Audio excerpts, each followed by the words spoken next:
Kalau teman-teman merasa hidupku ini kok surem terus ya, hidupku ini rasanya kok sumpek terus, hidupku ini rasanya kok gelisah terus. Jangan-jangan memang kita sendiri yang membangun energi, membangun vibrasi getaran yang negatif.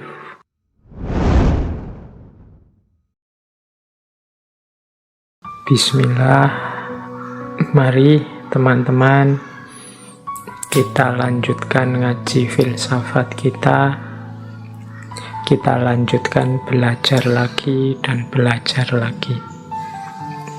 Semoga tidak ada rasa bosan, semoga disingkirkan semua rasa malas. Semoga Allah juga menganugerahkan kesehatan lahir dan batin pada kita. Meskipun kita masih ada di situasi pandemi dengan segala pernak-pernik, kehebohan, dan keributannya. Semoga ngaji-ngaji filsafat, semoga ngaji apapun, aktivitas belajar yang seperti apapun, tidak kita tinggalkan, meskipun eranya era prihatin karena pandemi. Ya, tidak perlu saya jelaskan sejauh mana pentingnya ilmu, seperti apa urgensi pengetahuan dalam kehidupan. Sudah bolak-balik di banyak sesi dijelaskan. Sekarang tinggal kita praktekkan hidup untuk ilmu. Insya Allah nanti kita akan mendapatkan ridhonya Allah melalui barokahnya ilmu. Amin. Baik, malam hari ini kita masih ada di sesi filsafat hidup. Minggu lalu kita belajar tentang cahaya. Malam hari ini kita berjalan ke barat. Kita melihat barat malam hari ini dalam wajah yang agak berbeda dengan barat yang mungkin teman-teman pahami selama ini.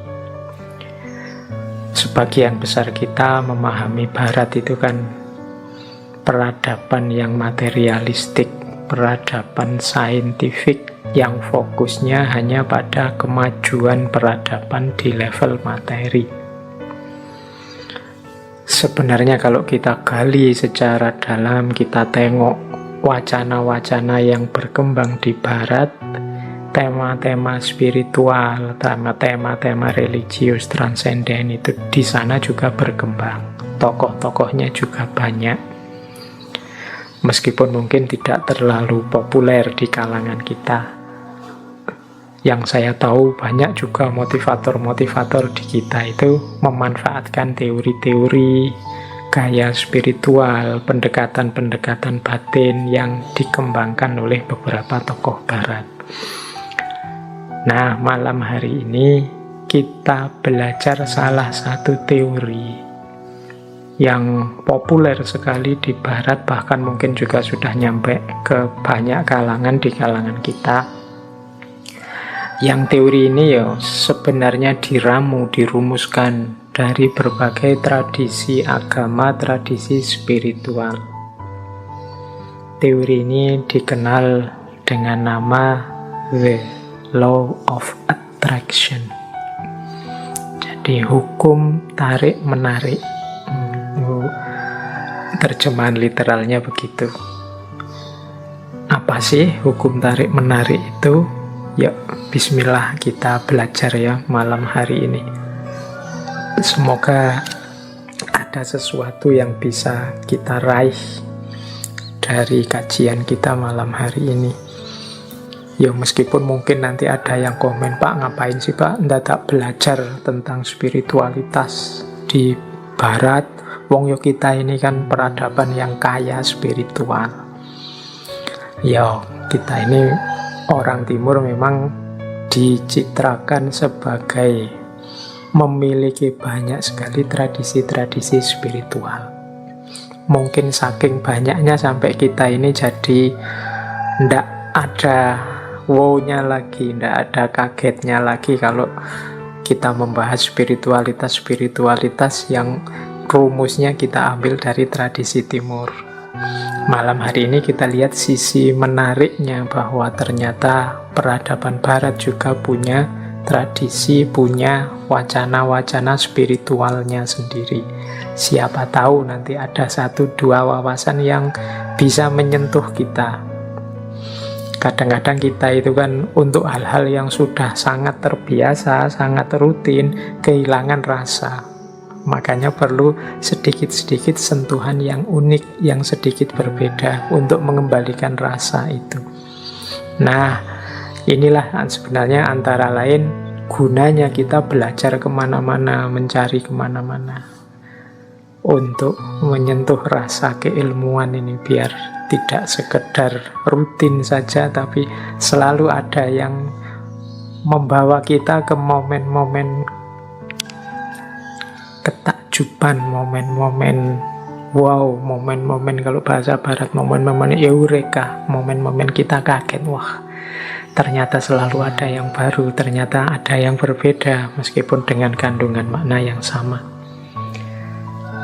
Baik, bismillah, kita mulai Law of Attraction.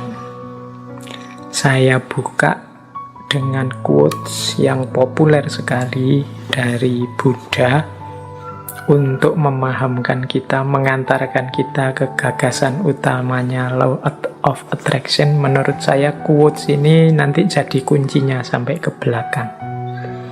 Dan inti teorinya mungkin ya ada di quotes ini. Jadi ada satu quotes dari Buddha yang bunyinya, apa yang engkau pikirkan, seperti itulah nanti engkau akan menjadi. Apa yang engkau rasakan, itulah nanti yang akan engkau tarik. Maksudnya engkau hadirkan yang akan terjadi dalam hidupmu. Dan apa yang engkau bayangkan, itulah nanti yang engkau ciptakan. What you think, you become. What you feel, you attract. What you imagine, you create. Teori Law of Attraction ini nanti sebenarnya intinya ada di sini, ada di satu quotes ini. Quotes ini dari Buddha. Ya seperti tadi saya bilang, teori Law of Attraction ini diramu dari berbagai tradisi spiritual oleh beberapa tokoh. Nanti kita lihat siapa saja tokoh-tokoh itu ya, antara lain. Tapi inti teorinya tadi, bahwa bagaimana pikiran kita, apa yang ada di kepala kita dalam bentuk pikiran, itulah nanti yang akan kita wujudkan dalam kenyataan. Jadi inti teorinya itu.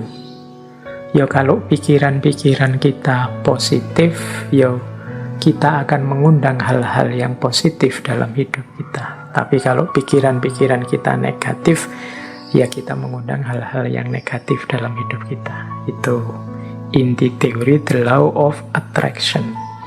Makanya kalau harus didefinisikan secara ringkas, The Law of Attraction itu hukum tarik-menarik.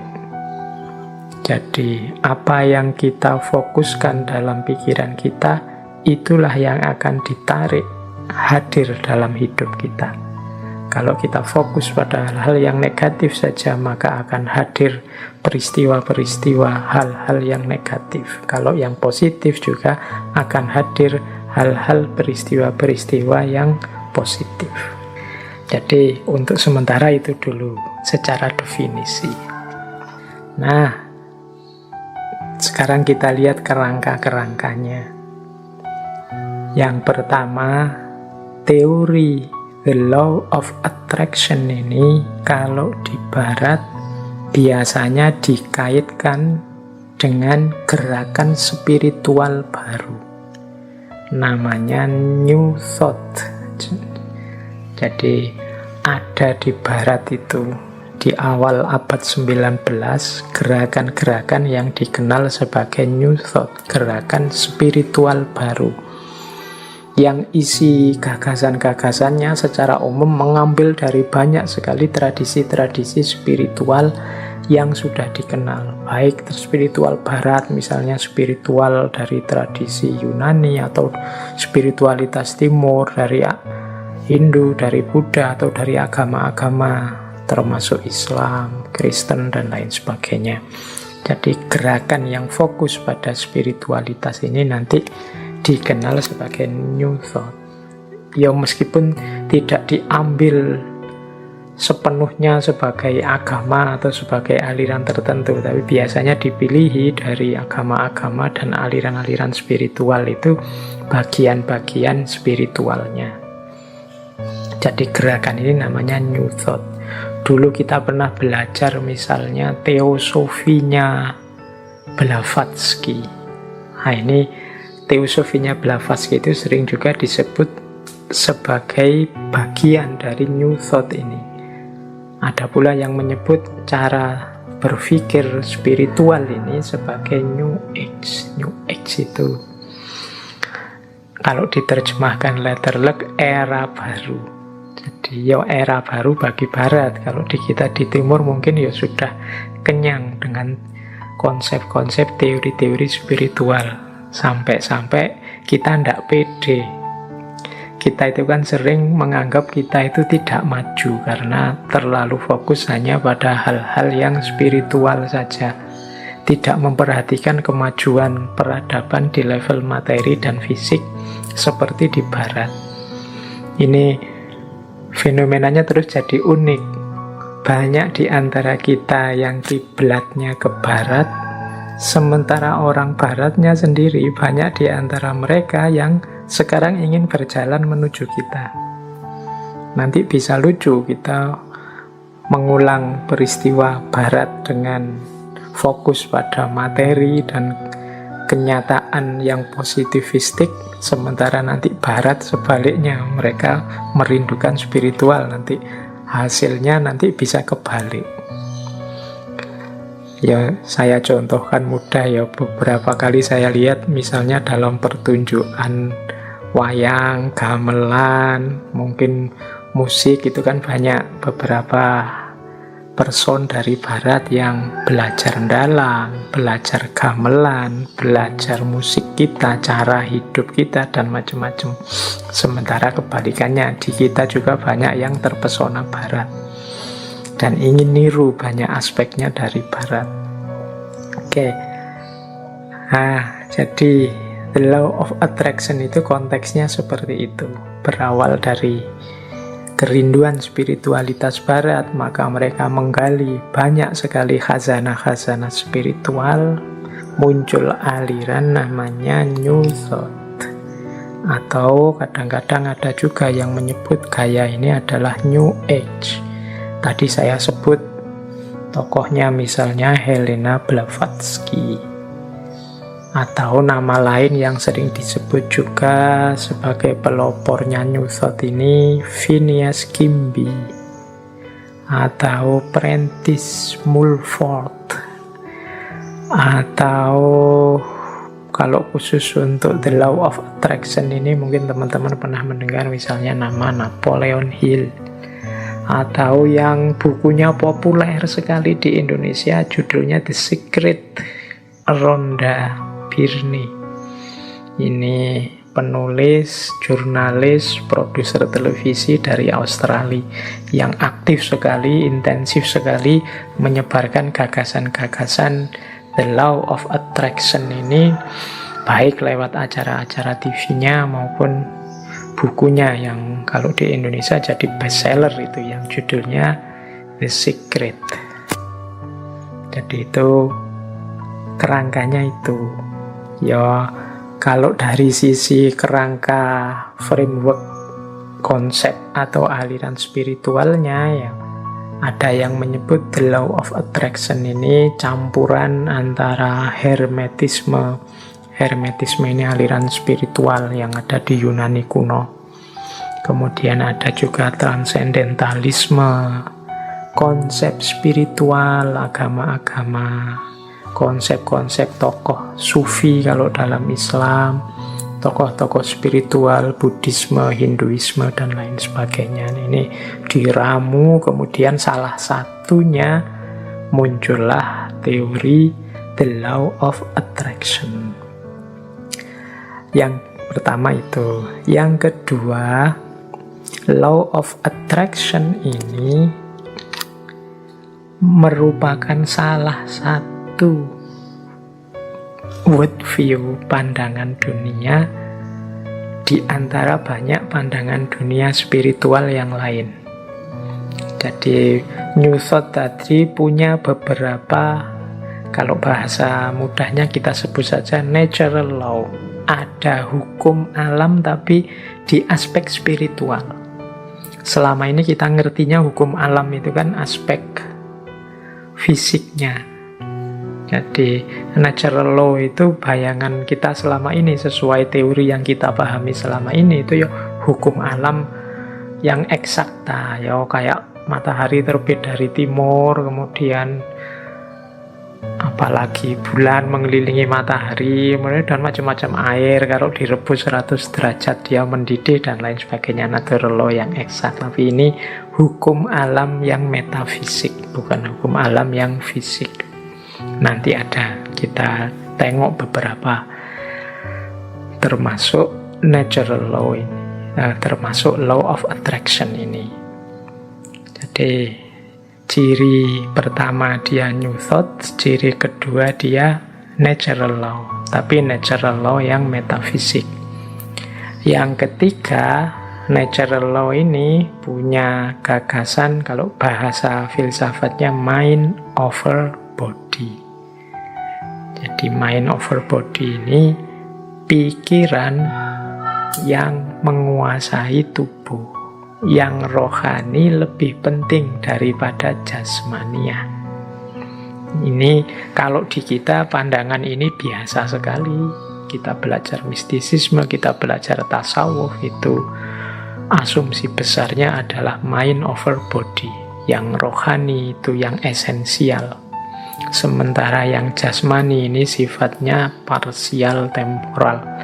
Nah, kalau di barat, tapi ini wacana yang luar biasa, karena barat modern itu kan sering melihat dunia ini di aspek materinya saja. Makanya teori-teori sains itu sering disebut positivistik. Positivistik itu hanya percaya pada yang ada faktanya dan yang masuk akal saja. Kalau tidak ada faktanya, tidak percaya. Kalau tidak masuk akal, tidak percaya. Nah, ini pandangan kebalikan dari mind over body. Dia butuh fakta dulu, butuh kenyataan dulu, baru percaya. Ya kalau teman-teman sering posting di medsos, terus teman mau menyampaikan sesuatu, terus kalian balesnya, kalau tidak ada fotonya atau tidak ada videonya, tidak percaya. Tidak ada fotonya berarti hoax. Nah, butuh fakta dulu, butuh bukti nyata dulu, baru percaya. Ini sebenarnya tradisi modern yang dikenal sebagai positivistik. Misalnya tentang yang goib-goib, kita tidak percaya dulu sama yang goib-goib sebelum ada faktanya. Oh, itu kalau kita orang yang beragama agak kesulitan menggunakan logika ini, karena keimanan kita itu isinya ya sebagian besar hal-hal yang metafisik, yang tidak bisa diakses langsung oleh panca indera. Jadi kalau kita punya pandangan body over mind, wah susah kita. Jangan-jangan ini yang membuat kadang-kadang hari ini kan kita banyak ini membawa kamera ke kuburan-kuburan, bahwa ingin membuktikan ada yang gaib bener, ada hantu bener apa enggak, ada jinnya bener apa enggak. Itu kan karena kita ingin membuktikan bahwa di situ secara fisik bisa difoto atau bisa digambar tentang manifestasi yang gaib-gaib itu. Ya namanya gaib ya susah sebenarnya dicari fakta fisiknya, wong dia karakternya metafisik. Tapi kan kita menuntut terus bukti fisik. Nah ini jangan-jangan memang paradigma kita, paradigma berpikir kita, paradigma yang body over mind.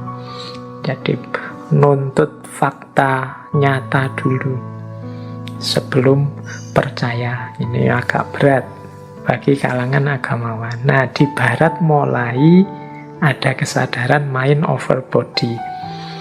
Termasuk munculnya the law of attraction ini. Kita lanjutkan. Silahkan ambil nafas sebentar. Nah, kita lihat lagi ya tadi yang tentang natural law tadi. Saya membaca buku yang judulnya Seven Cosmic Laws. Ini teorinya mirip dengan natural law tadi yang nulis William Walker Atkinson.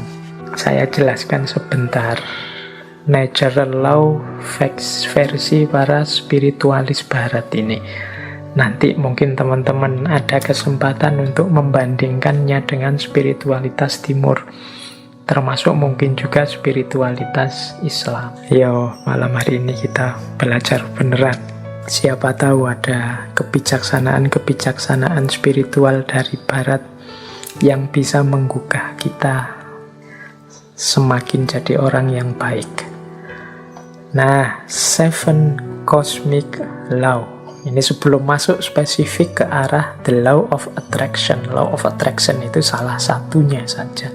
Sebenarnya ada, kalau menurut William Walker Atkinson, ada 7 hukum semesta. Istilahnya kan kosmik.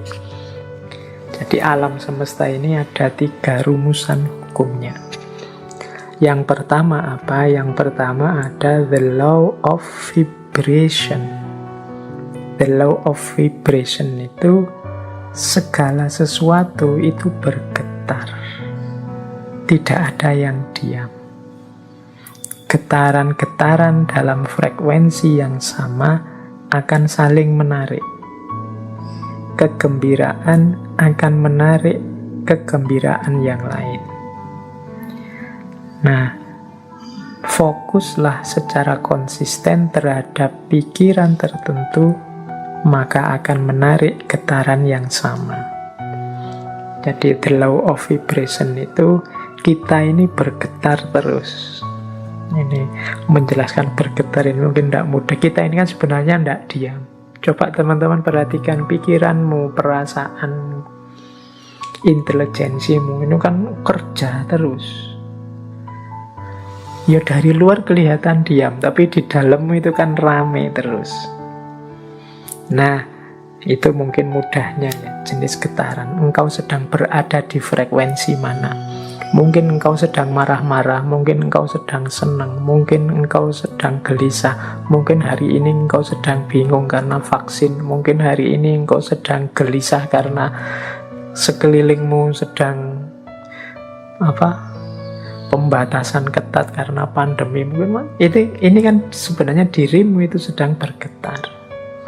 Nah, the law of vibration itu vibrasi yang sama akan saling menarik atau akan menggetarkan energi atau menggetarkan vibrasi yang dekat dengan dirinya.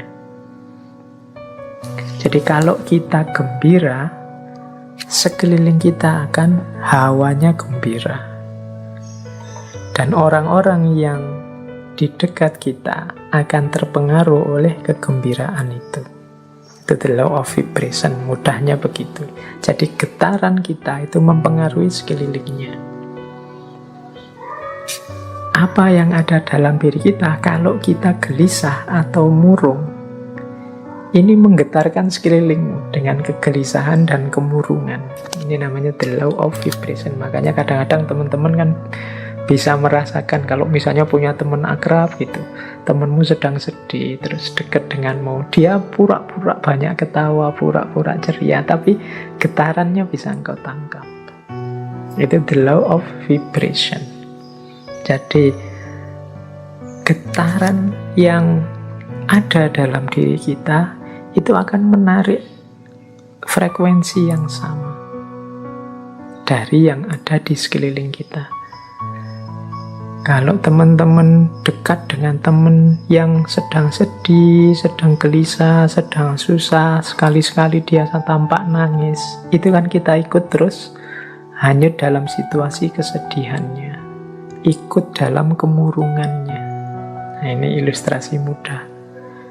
Kalau teman-teman dekat dengan teman yang sedang senengnya luar biasa, cerianya luar biasa karena tujuannya tercapai, gembira, itu kita dekat, dia juga ikut gembira.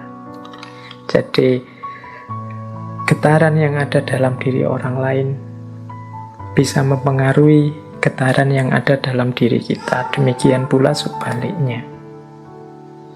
Jadi kegembiraan akan mendatangkan kegembiraan, kesedihan juga akan mendatangkan kesedihan. Ini the law of vibration namanya. Menyikapi the law of vibration itu seperti apa? Ya menurut William Walker Atkinson adalah fokuslah pada yang baik-baik, yang indah-indah, yang nyaman-nyaman di pikiranmu. Apa yang engkau inginkan, fokuskan ke situ pikiranmu terus. Jadi getaran kesuksesan, getaran cita-cita keberhasilan, getaran cita-cita kebahagiaan itu biar menyebar kemana-mana dan menarik itu ke dalam dirimu. Yaitu, ayo mikir yang positif-positif saja. Ayo menginginkan yang baik-baik saja. Ayo mengharapkan yang nyaman-nyaman saja, yang damai-damai saja. Loh, itu nanti itulah yang akan hadir karena tertarik oleh getaran keinginan kita, getaran yang ada dalam diri kita. Itu namanya the law of vibration. Itu hukum yang pertama. Jadi carilah frekuensi yang bagus, getaran yang bagus dalam dirimu, dan hidupkan itu biar mempengaruhi sekelilingmu. Yang pertama itu cosmic law, yang kedua the law of relativity. Dalam hidup ini berlaku hukum relativitas. Relativitas mungkin tidak persis sama seperti relativitasnya Einstein. Tapi relativitas di sini adalah mudahnya begini. Tidak ada sesuatu yang bisa kita pahami sampai kita hubungkan dengan sesuatu yang lain. Apakah itu tentang sifat, nilai, kualitas, atau artinya sesuatu dan lain sebagainya, itu kita akan susah memahami kalau kita tidak menghubungkannya dengan yang lain. Itu namanya the law of relativity.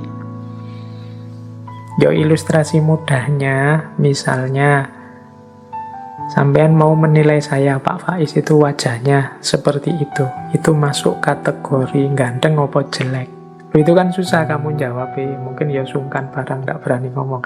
Tapi mudahnya itu, kalian ngerti saya cakep apa jelek, itu kan ketika dibandingkan, dihubungkan dengan yang lain. Mungkin dengan wajahnya orang lain, kalau dihubungkan dengan yang lebih cakep, ya saya ndak ada apa-apanya. Tapi kalau kamu cari yang lebih drop, jauh lebih jelek, mungkin saya ya masuk kategori ganteng. Itu the law of relativity. Indonesia ini negara yang nyaman, maju, atau negara yang terbelakang, mundur? Itu jawabmu mesti susah, karena parameter bisa macam-macam orang bikin. Mudahnya apa? Relatif, relatekan dengan sesuatu yang lain. Jadi jawabannya mestinya, yo kalau dihubungkan dengan negara ini kita masih terbelakang. Tapi kalau kita sambungkan dengan negara ini ya masih lumayan. Kita masih tergolong lebih maju. Itu namanya the law of relativity. Jadi ini hukum alam yang kedua. Nah, maksudnya apa William Walker ini menunjukkan the law of relativity? Ya, hendaknya kita ini selalu menghubungkan situasi yang kita alami dengan yang lebih buruk atau lebih kurang atau di bawah kita. Tujuannya apa? Biar kita bersyukur. semua kegelisahan, ya mungkin tidak 100% lah, sebut saja 90% kegalauan, kegelisahan kita hari ini, itu muncul karena kita merelasikan diri dengan sesuatu yang lain, yang lebih tinggi, lebih bagus, lebih sukses, pokoknya lebih segalanya dari kita. Akhirnya kita tidak mampu untuk bersyukur. Mau bersyukur itu lebih berat karena kita melihat hidup kita ini serba kurang. Kita salah mencari relasi, menghubungkan diri kita dengan apa. Karena tiap hari mungkin engkau melihatnya artis siapa, atau melihatnya tokoh siapa, atau kiblatmu orang besar siapa, itu terus orang kaya siapa, itu terus orang sukses siapa, itu terus, sehingga ketika menengok dirimu yang lahir hanya pesimisme, underestimate, merasa betapa tidak berharganya dirimu dan lain sebagainya, akhirnya tidak bisa bersyukur. Nah, untuk bisa bersyukur, ingatlah the law of relativity tadi. Kalau engkau mau melihat yang lebih bawah darimu, masih banyak. Ada mahasiswa yang sumpek sekali karena semester akhir belum punya pacar misalnya. Dia lupa bahwa dia jadi mahasiswa itu aja sudah kelebihan yang luar biasa. Benchmarknya mungkin temennya. Benchmark itu tempat dia mengukur, tempat dia merelasikan diri, itu temennya yang sudah punya pacar. Tapi dia lupa, dalam dirinya ada banyak kelimpahan, ada banyak kelebihan. Dia sibuk hanya satu kekurangan ini. Ini biasanya karena salah merelasikan diri, akhirnya susah bersyukur. Nah, itu hukum alam yang kedua, law of relativity. Ayo, untuk banyak hal, ya tidak untuk semua hal ya, untuk beberapa hal law of relativity ini kita pakai ya untuk yang baik-baik, sholat, ibadah, untuk tekun belajar. Nah, kita ambil yang level tinggi biar kita semangat untuk meniru yang baik-baik. Tapi untuk hal-hal tertentu kita ambil standar yang lebih di bawah kita, sehingga kita tidak lupa untuk bersyukur. Nah, yang ketiga, the law of cause and effect. Hukum sebab akibat. Kalau ini saya tidak perlu menjelaskan ya, kalau dalam Islam ya ada famay ya'mal misqala dzarratin khairan yarah wa may ya'mal misqala dzarratin syarran yarah. Ada aksi, ada reaksi. Ada sebab, ada akibat. Maka menghadapi hukum yang semacam ini, marilah kita ciptakan dalam hidup ini sebab yang baik-baik saja. Sebab-sebab yang produktif, yang sukses, yang unggulan, sehingga kita mendapatkan akibat juga yang sukses, yang unggulan. Jadi karena ada sebab, ada akibat. Kalau ingin akibat yang bagus, ya ciptakanlah sebab yang bagus. Ini hukum alam juga. Tidak mungkin dari kemalasan lahir keberhasilan misalnya, makanya jangan malas. Tidak mungkin dari kejahatan, keburukan lahir kebaikan. Tidak mungkin dari proses yang merusak lahir perbaikan. Nah, ini cause and effect. Ini hukum alam yang ketiga. Ada sebab, ada akibat. Apapun yang kita panen hari ini, itu adalah benih yang kita tanam sebelumnya. Yang keempat, the law of polarity. Law of polarity ini, segala sesuatu dalam hidup ini ada pasangannya. Ada panas, ada dingin, ada terang, ada gelap, ada atas bawah, ada baik buruk, ini pasangan. Pasangan ini sifatnya saling mengadakan. Saling mengadakan, ya kalau ndak ada buruk, yang baik juga ndak akan ada. Adanya yang baik karena ada yang buruk. Ini namanya saling mengadakan. Kalau semua orang sama, semua baik, semua, ya dia ndak disebut baik, ya standar saja.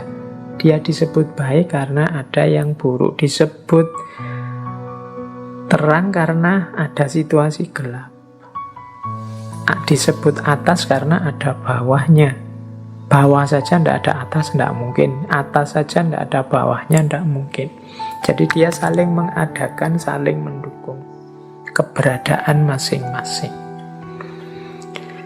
Oke, jadi situasi the law of polarity ini membuat kita nanti tidak mudah melihat satu sisi saja dari sesuatu, tapi harusnya kita melihat secara lebih lengkap. Jadi ada orang baik loh, terus kita puji, kita senangi total 100%. Dia dengan segala kebaikannya. Tiba-tiba dia melakukan sedikit atau satu keburukan. Runtuhlah kepercayaan kita yang darinya sangat cinta jadi sangat benci. Kita lupa bahwa namanya masih manusia, masih duniawi, itu pasti berpasangan. Ada baiknya, ada buruknya. Ya mungkin kadar dan ukurannya berbeda-beda, tapi pasti ada pasangan-pasangan ini. Kita sering tidak siap menerima situasi yang kebalikan dari kenikmatan, kenyamanan yang kita rasakan hari ini. Padahal itu ya berpasangan. Ada enak, ada ndak enak. Di balik kenikmatan, di sisi sana ada ketidaknikmatan. Itu selalu ada. Minggu depan insya Allah kita perdalam the law of polarity ini di falsafah hidup yin yang. Tapi the law of polarity ini juga salah satu dari 7 cosmic law, salah satu hukum semesta. Baik, nanti kita lanjutkan kalau yang keempat ini ya. Yang kelima, the law of rhythm. The law of rhythm ini, hidup ini mengalami siklusnya masing-masing. Hidup ini ada perputarannya. Siang, malam, kelahiran, kematian, kemunculan, kepergian, dan lain sebagainya. Namanya rhythm, iramanya hidup. Nah, segalanya ada awalnya, ada akhirnya. Ini the law of rhythm. Beberapa kali saya ceritakan kan ada kisah sufi, seorang sufi yang punya jargon, ini pun akan berlalu. Mengalami apapun, apakah itu kesenangan, apakah itu kesedihan, pada saatnya juga akan berlalu. Seberat apapun, seperti apapun. Termasuk pandemi ini, dia ada awal kehadirannya, pasti nanti ada akhir kepergiannya. Itu the law of rhythm. Jadi kalau kita mengalami situasi apapun, sadarlah bahwa situasi ini akan berakhir. Yang sedang sedih, ingatlah kesedihanmu pada saatnya akan berganti kegembiraan. Yang sedang gembira, wong namanya kita hidup, pada saatnya juga akan ada masalah dan kegembiraan akan bertemu dengan kesedihan. Itu namanya the law of rhythm. Hidup ini ada siklusnya. Yang sedang di bawah jangan putus asa, yang sedang di atas jangan jumawa. Karena kita ini berputar. Ini namanya the law of rhythm. Untuk the law of rhythm ini, insya Allah nanti minggu terakhir kita bahas dari perspektif filsafat Jawa, Cokro Manggilingan. Baik, kita lanjutkan. Yang keenam, the law of gestation. The law of gestation itu bunyinya begini. Segala sesuatu perlu waktu untuk terjadi. Tidak ada yang ujuk-ujuk sempurna, tidak ada yang ujuk-ujuk utuh. Segala sesuatu dalam hidup ini butuh proses, perlu waktu. Jadi makanya kita kalau ingin sukses juga perlu kesabaran, menunggu momen, menunggu waktunya. Karena segala sesuatu ada waktunya. Ada waktu menanam, ada waktu memelihara, ada waktu memetik buahnya. Segalanya butuh proses, tidak ada yang ujuk-ujuk setelah ditanam terus buahnya muncul. The law of gestation. Dan yang ketujuh, yang terakhir dari 7 cosmic law adalah the law of transmutation. Segala sesuatu berubah. Jadi segala sesuatu, karena hidup ini di dunia pastinya dinamis, segalanya berubah. Ini banyak kalau kita belajar filsafatnya dulu, filsafat Yunani yang terkenal Heraklitus itu ya segalanya berubah, kecuali perubahan itu sendiri. Yang tidak berubah hanya perubahan. Nah, law of transmutation ini menyadarkan kita untuk menghadapi perubahan, merancang dan menyiapkan perubahan agar perubahan yang terjadi arahnya sesuai keinginan kita, membuat kita lebih baik, membuat kita lebih sukses, membuat kita lebih berhasil. Jangan biarkan perubahan liar tidak terkontrol. Baik, ini 7 cosmic laws. Ini alam semesta. Di level batinnya itu ada 7 mekanisme ini. Ini kalau menurut teorinya Walker Atkinson. Nah, ini pengantar untuk tadi kalau ada yang tanya, Pak, natural law tadi katanya law of attraction ini bagian dari natural law ya, karena kayak tadi unsur natural law yang law of vibration, kemudian law of cause and effect atau law of transmutation ini kan bisa mengimplikasikan law of attraction. Baik, kita masuk sekarang ke law of attraction-nya sendiri. Basic principles, prinsip-prinsip dasarnya law of attraction itu di catatan saya secara umum ada 4. Yang pertama, apa yang engkau pikirkan, itulah yang engkau dapatkan. Yang kedua, pikiranmu menentukan bagaimana hidupmu. Yang ketiga, pikiran yang positif akan mendatangkan kehidupan yang positif. Dan yang keempat, pikiran yang negatif akan mendatangkan kehidupan yang juga negatif.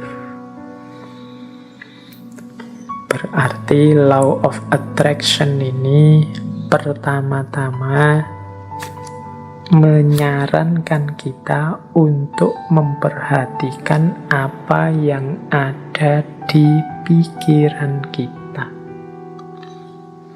Isinya apa saja? Apakah isinya hal-hal yang positif ataukah isinya hal-hal yang negatif? Kalau isinya hal-hal yang positif, insya Allah hidup kita juga akan berwujud positif. Kalau isinya hal-hal yang negatif, ya wajahnya hidup kita adalah hidup yang negatif. Nah, ini masing-masing kita yang bisa ngerti. Coba ditengok deh. Atau mungkin manifestasi pikiran kita hari ini mungkin di status-status yang kita buat, obrolan-obrolan dengan teman-teman kita hari ini.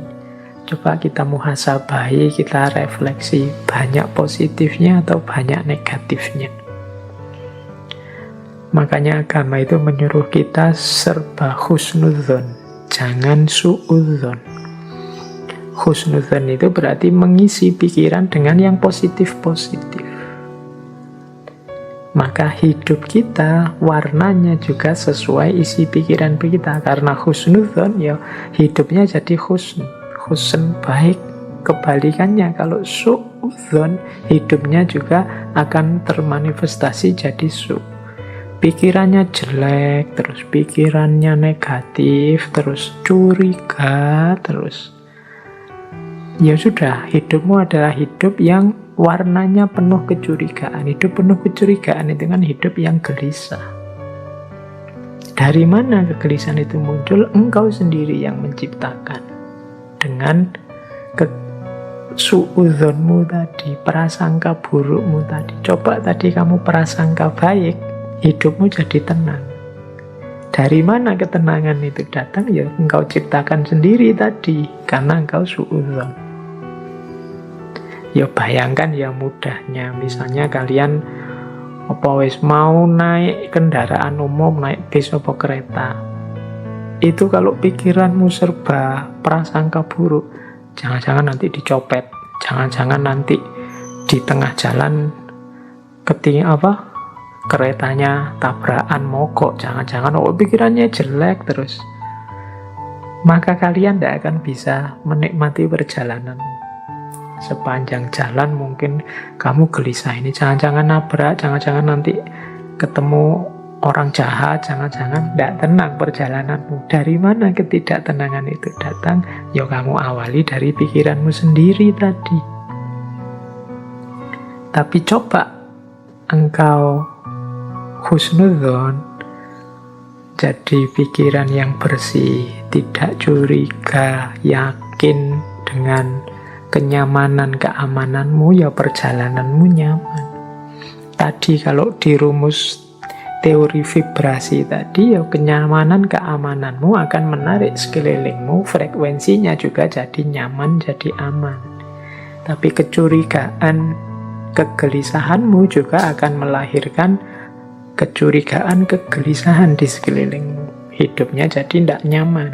Nah ini basic prinsipnya, mudahnya penjelasannya begitu.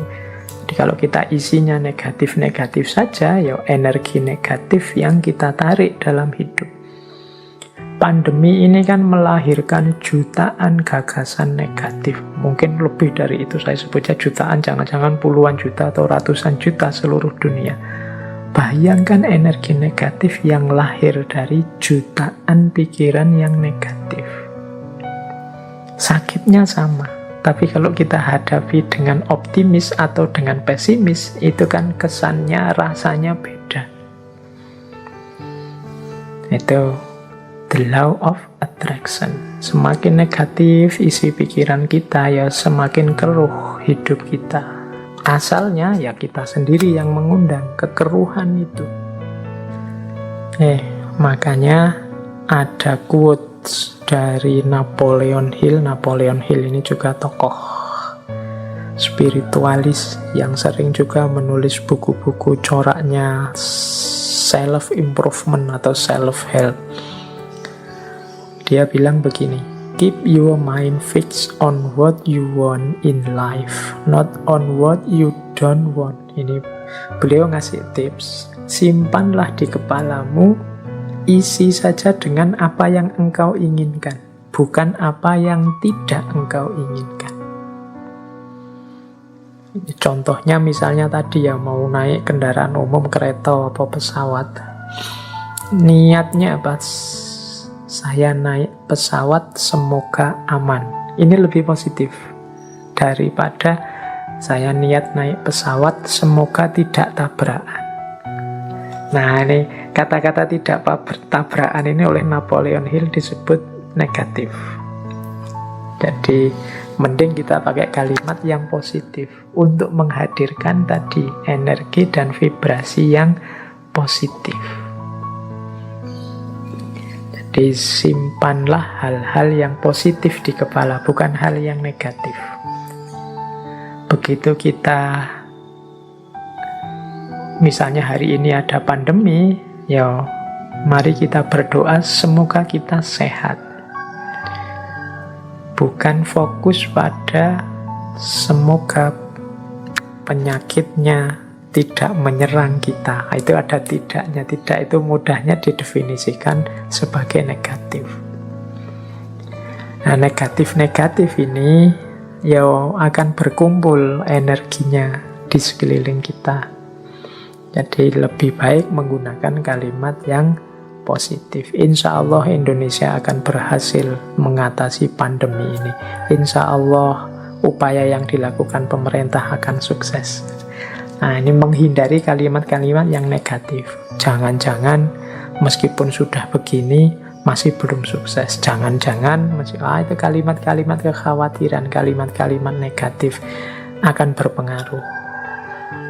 Jadi kuncinya the law of attraction itu hindari pikiran-pikiran negatif, hindari pernyataan-pernyataan yang negatif. Karena itu akan menjadi kunci hadirnya energi-energi yang negatif di sekeliling kita. Itu ada quote juga yang saya bawa dari Henry Ford. Teman-teman mestinya kenal tokoh ini. Ini berhubungan dengan otomotif ini, Henry Ford. Ada quotes yang terkenal sekali dari Henry Ford ini. Whether you think you can or you can't, either way you are right. Apakah engkau menganggap dirimu mampu atau tidak, dua-duanya benar. Kita akan sering menggunakan kalimat-kalimat yang mengekspresikan ketidakmampuan diri. Aku ndak bisa baca loh, aku ndak cakep loh, aku ndak bisa ngomong di depan publik loh, aku ndak bisa menari, aku ndak bisa berenang, aku ndak bisa menyanyi. Ya sudah, karena kita sendiri deklarasi kita ndak bisa, ya akhirnya ya kita memang ndak bisa. Padahal kalau mau kita bisa kok. Saya ndak bisa Pak ngomong di depan orang banyak, jadi yo iso. Cuma karena sudah merasa ndak bisa, ya selesai dengan ketidakbisaanmu. Saya ndak bisa Pak kalau harus menyanyi itu, saya menyanyi itu trauma sekali. Mungkin ya bisa, kalau kamu mau belajar tetap bisa. Semua orang mungkin ya bisa nyanyi. Cuma ya karena ndak mau saja, akhirnya ya memang ndak bisa beneran. Wah, matematika itu saya ndak bisa Pak. Wah, filsafat itu apalagi Pak, puyeng saya ndak bisa. Ya sudah, engkau menganggap tidak bisa, ya engkau tidak bisa. Kalau kamu percaya engkau bisa, pasti engkau juga bisa. Jadi whether you think you can or you can't, either way you are right. Kamu anggap dirimu bisa, ya benar. Kamu anggap dirimu tidak bisa, ya benar. Karena tadi terlanjur kamu anggap dirimu tidak bisa, ya sudah, berarti kamu memang tidak bisa. Padahal sebenarnya kalau kamu sadar bahwa engkau bisa, ya sebenarnya engkau bisa. Saya matematika tidak bisa Pak. Sebenarnya ya engkau bisa, tapi engkau menolak untuk bisa saja.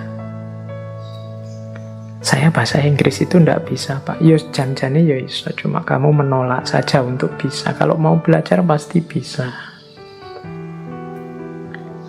Oke, jadi ini contoh bagaimana pikiranmu menentukan hidupmu. Karena tadi kamu sudah merasa ndak bisa, ya wes, memang akhirnya engkau ndak bisa beneran dalam kenyataannya. Karena engkau merasa ndak mampu filsafat, ndak mampu matematika, ya sudah, berarti titik di situ memang kalian ndak bisa dan ndak mampu. Padahal kalau kalian mau, ya tetap mampu. Ini Henry Ford. Makanya menurut saya gunakan kalimat-kalimat yang lebih positif. Apalagi teman-teman ini yang guru ya, yang punya murid, punya anak didik, entah di level apapun, apalagi yang masih dalam upaya pembentukan SD, SMP, TK, PAUD. Ini kan hindari kalimat-kalimat yang negatif.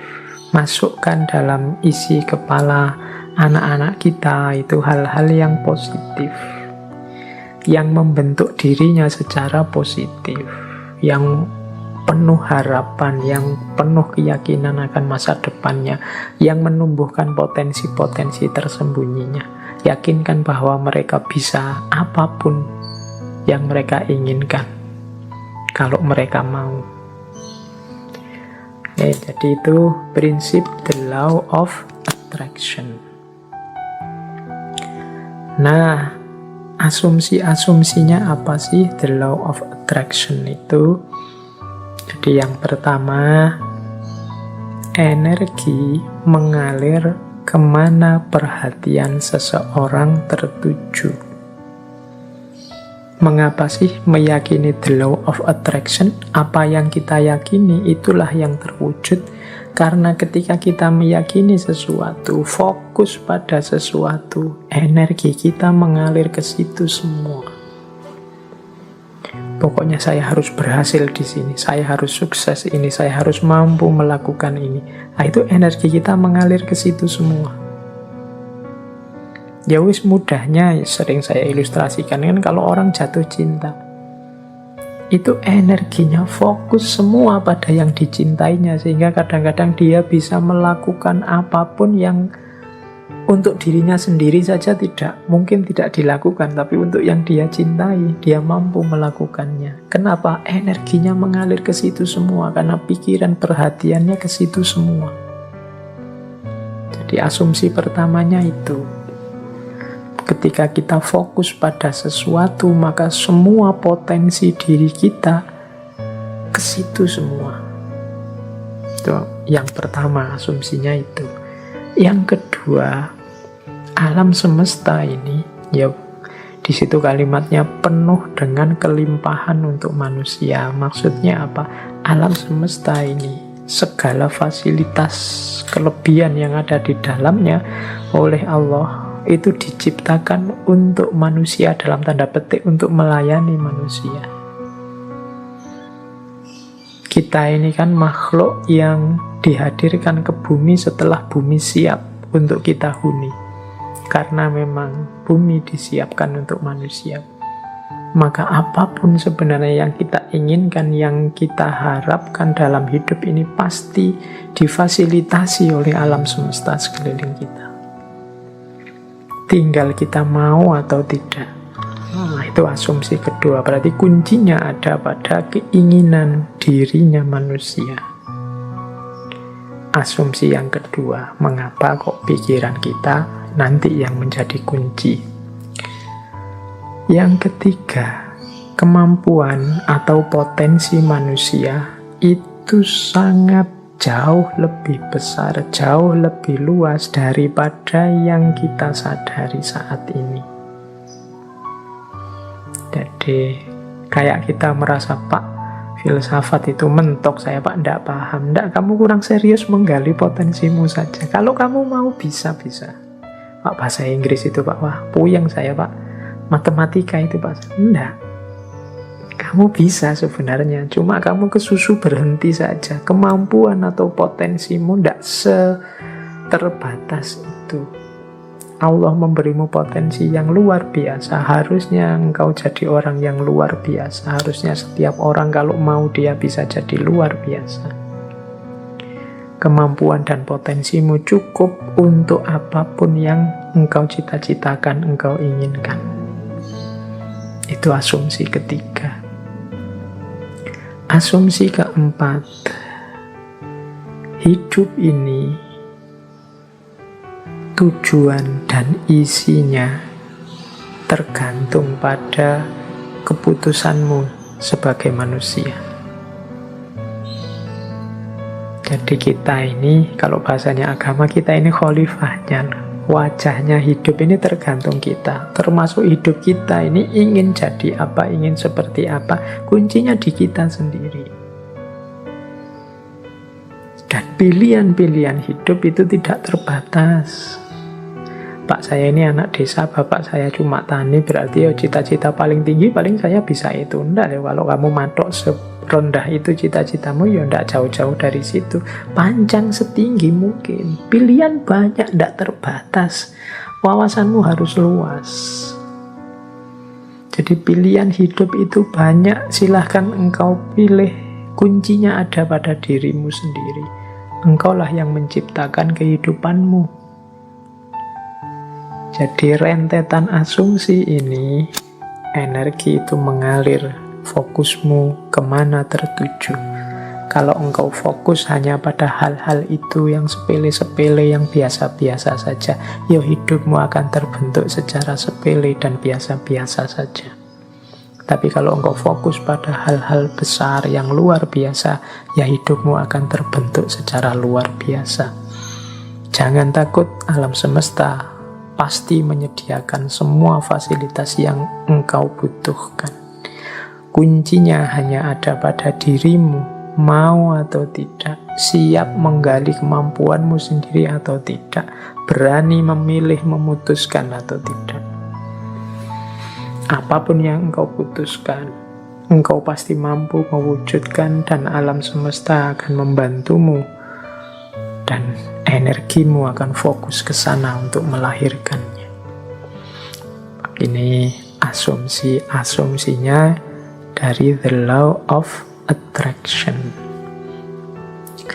Nah, sekarang prosesnya 6 langkah menuju The Law of Attraction tadi. Caranya bagaimana sih Pak? Biar yang saya inginkan kemudian benar-benar terwujud.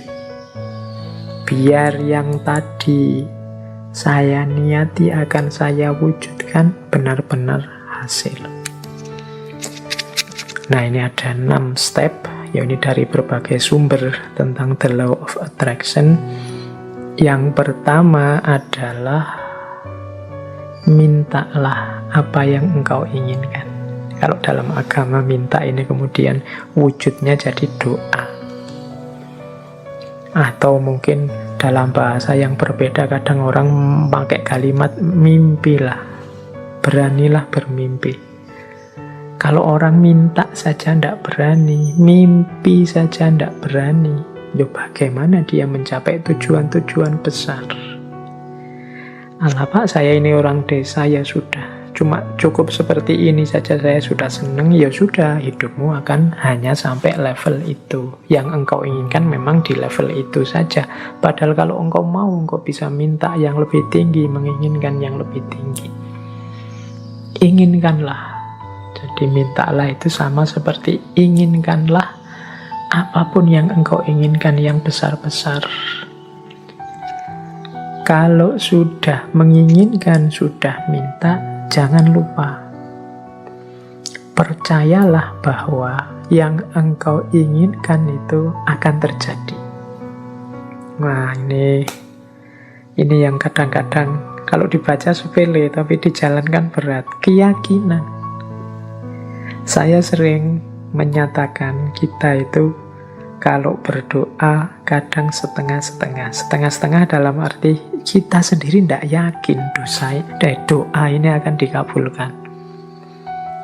Jadi wong kita sendiri tidak yakin bahwa keinginan kita akan terkabul. Ya wes, tidak akan wujud wong kita sendiri tidak yakin. Kalau kita yakinnya 50%, ya wujudnya mungkin ya hanya 50% nanti buahnya. Jadi ini bagian dari The Law of Attraction adalah keyakinan kita, kemantapan hati kita.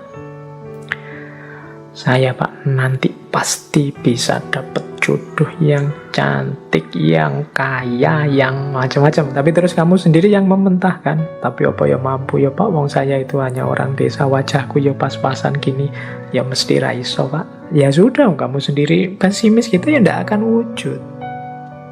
Engkau sendiri yang mementahkan doamu, engkau sendiri yang mementahkan keinginan-keinginanmu. Ya alam semesta sekelilingmu, kemampuan potensi besar dalam dirimu yang tidak akan keluar, kamu sendiri tidak yakin. Kalau engkau yakinnya 50%, ya keluarnya 50%. Jadi yang kedua, percayalah, yakinlah bahwa apa yang engkau minta pasti akan terwujud. Nah, yang ketiga ini siapkan dirimu untuk menerima kesuksesan sebagaimana yang engkau minta. Ya kan?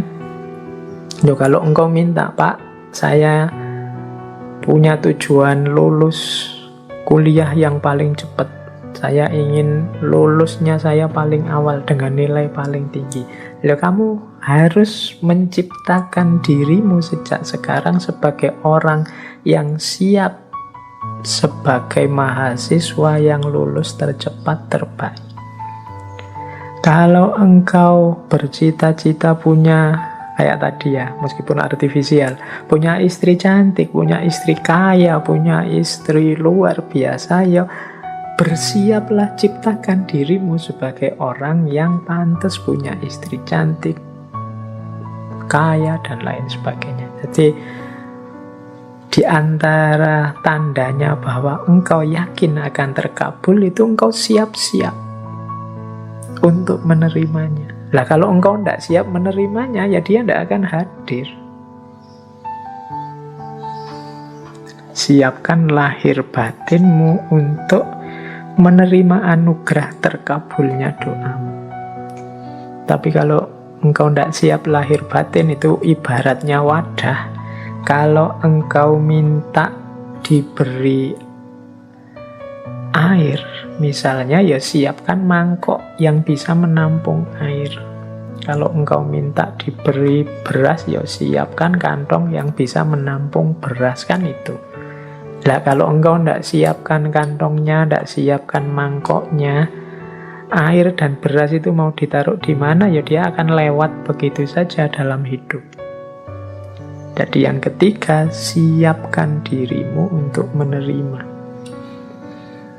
Mungkin engkau pernah berdoa, sebenarnya doamu itu kabul, tapi engkau tidak siap menerima, sehingga anugerah itu lewat begitu saja. Teman-teman mungkin pernah dengar cerita atau membaca cerita ya, satu ketika ada banjir, kemudian ada orang yang naik ke atas genteng menunggu datangnya pertolongan. Dia berdoa, ya Allah, semoga selamatkanlah aku dari banjir ini. Kemudian tiba-tiba datang tim SAR membawa perangkat untuk penyelamatan. Dia mau menyelamatkan dia tidak mau. Tidak, saya menunggu Allah langsung yang menyelamatkan saya, bukan tim SAR. Silahkan lewat saja. Kemudian tim SAR lewat begitu saja, dia tidak mau. Sampai hari berikutnya juga begitu. Tim SAR balik lagi, dia tetap tidak mau. Menunggu langsung pertolongannya Allah. Akhirnya dia meninggal. Dia tidak cepat-cepat ditulungi. Nah, begitu sampai di akhirat, dia protes sama Allah, ya Allah, saya berdoa loh untuk meminta pertolongan-Mu, wong aku ini orang soleh, kok engkau tidak datang-datang menolongku? Terus Allah jawab, lah aku kirimkan tim SAR pertama, tim SAR kedua, tim SAR ketiga, itulah mbok anggap pertolongan dari siapa? Ya ternyata dia tidak siap untuk menerima pengabulan doanya. Baik, yaitu ilustrasi kasarnya. Yang ketiga, bersiaplah tadi ya menerima terkabulnya doa. Jadi yakin, percaya, dan siap. Yang keempat, kalau bahasanya the law of attraction, visualisasikan. Jadi untuk mendukung semua itu, hidupkan dalam pikiranmu, hidupkan dalam imajinasimu, hidupkan dalam batinmu. Ketika doa itu dikabulkan terus menerus. Jadi bayangkan keberhasilan itu dalam pikiranmu. Jadi ini untuk membantu fokus tadi. Kalau dalam agama seandainya berdoa, ya untuk membantu biar doanya lebih mantap sepenuh hati. Itu hadirkan keberhasilan yang engkau inginkan dalam pikiranmu, dalam imajinasimu.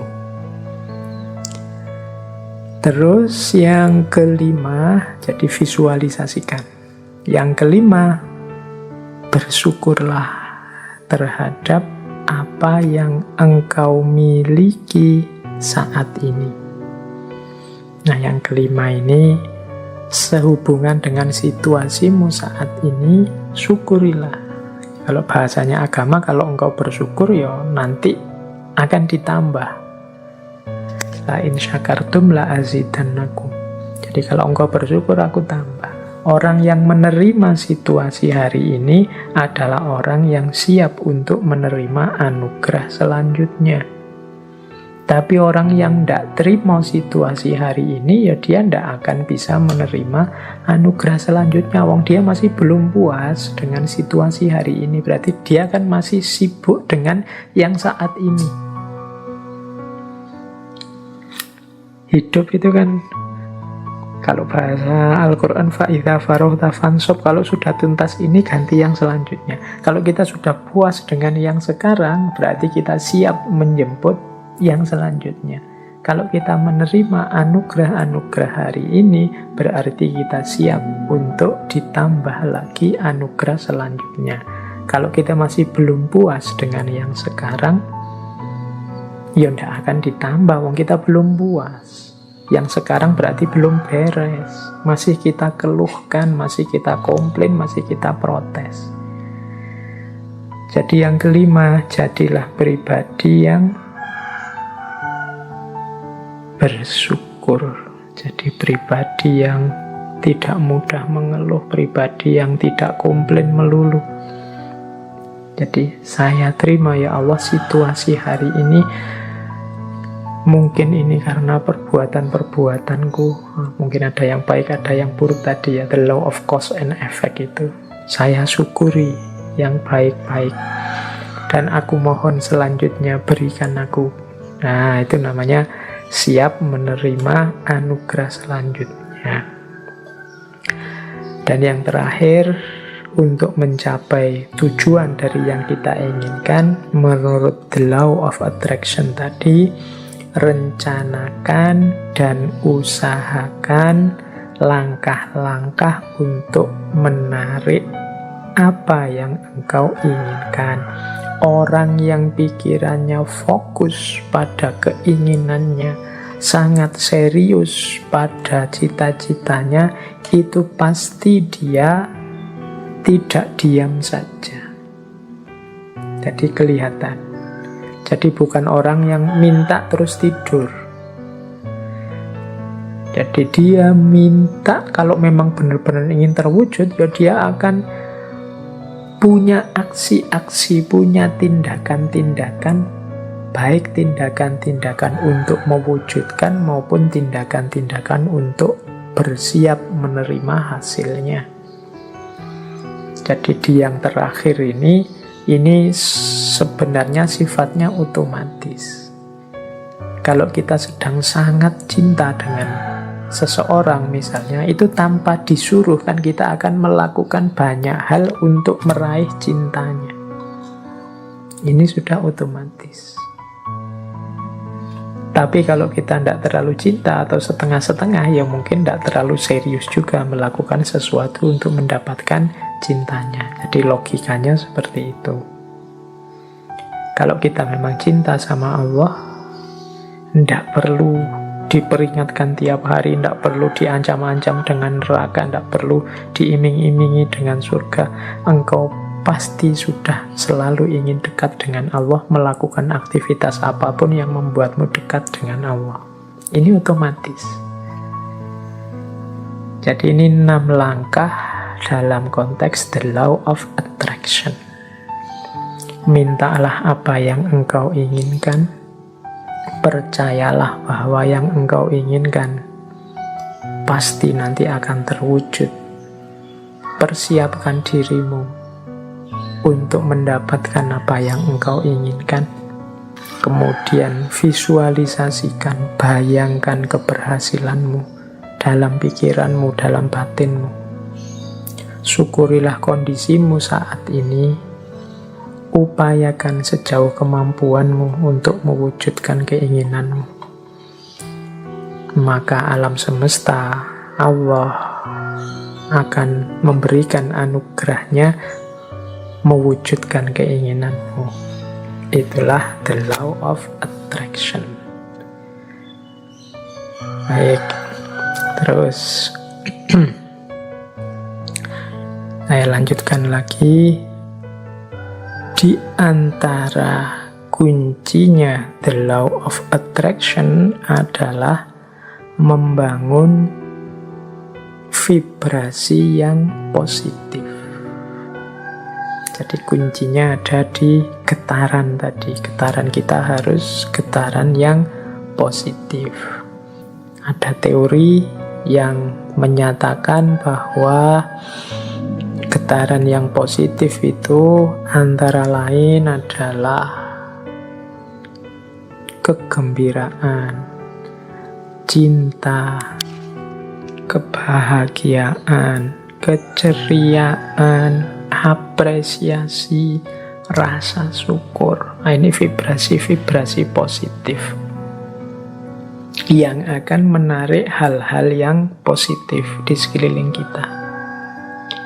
Kalau teman-teman merasa hidupku ini kok surem terus ya, hidupku ini rasanya kok sumpek terus, hidupku ini rasanya kok gelisah terus, jangan-jangan memang kita sendiri yang membangun energi, membangun vibrasi getaran yang negatif. Getaran negatif itu kemarahan, kekecewaan, frustasi, rasa bersalah, rasa tersakiti, ketakutan, dan lain sebagainya. Itu vibrasi yang negatif. Kalau kita tiap hari diri kita isinya ini saja, ya getaran kita getaran yang negatif dan akan mengundang juga hal-hal yang negatif. Seperti saya contohkan tadi, ketakutan-ketakutan kita ya akan mengundang hadirnya apa yang kita takuti. Demikian juga frustasi, kekecewaan, kemarahan, ini hal-hal yang negatif, menciptakan getaran yang negatif, mengundang kenegatifan yang sama ke sekeliling kita. Sebaliknya, kalau kita menghadirkan vibrasi-vibrasi yang positif, kegembiraan, rasa cinta, rasa syukur, keceriaan, penghargaan pada orang lain, ya yang kita undang dalam hidup kita itu hal-hal yang positif. Jadi mari kita bangun vibrasi dalam diri kita ini, kita dengan vibrasi yang positif. Hari ini kita sering terjebak dalam vibrasi-vibrasi yang negatif. Mungkin karena isi pikiran kita banyak berkutat dengan hal-hal yang negatif, atau kita terseret, terdorong oleh negativitas-negativitas di sekeliling kita. Kemarahan, kekecewaan, kegeraman, kejengkelan, ketakutan, rasa tersakiti, ini vibrasi-vibrasi yang negatif. Mari latihan untuk membersihkan ini semua. Saya sering menyampaikan Allah itu menginginkan kehidupan kita di dunia ini kehidupan yang bahagia. Maka marilah kita hidup dengan bahagia. Caranya apa? Yuk kita hadirkan kebahagiaan itu pertama-tama dalam diri kita. Kita tunjukkan rasa syukur kita terhadap aneka anugerahnya Allah selama ini. Ini akan memunculkan hal-hal yang positif dalam diri kita. Baik, kita lanjutkan. Nah, ini materinya masih panjang. Kita ambil nafas sebentar ya. Waktunya sudah mepet. Ini saya agak cepat. Jadi saya membawa beberapa paket wisdom. Jadi paket wisdom yang berhubungan dengan the law of attraction. Jadi pandangan-pandangan kebijaksanaan-kebijaksanaan yang ini menurut saya nyambung dengan the law of attraction. Semoga dengan quote-quote yang saya bawa ini, kebijaksanaan-kebijaksanaan yang saya bawa ini, teman-teman bisa lebih mudah menangkap apa sih yang diinginkan oleh law of attraction ini. Baik, saya awali dari kumpulan wisdom yang pertama tentang kekuatan intelijensi. Yang pertama saya ambil dari Mahatma Gandhi. Menurut Gandhi, Manusia tidak lain adalah produk dari pikirannya. Apa yang ia pikirkan, seperti itulah ia menjadi. Oke, ini tadi sudah dijelaskan beberapa di depannya. Jadi kalau isi pikiran kita itu tentang yang keras-keras, yang brutal-brutal, yang jahat-jahat, ya seperti itu nanti kehidupan kita terbentuk.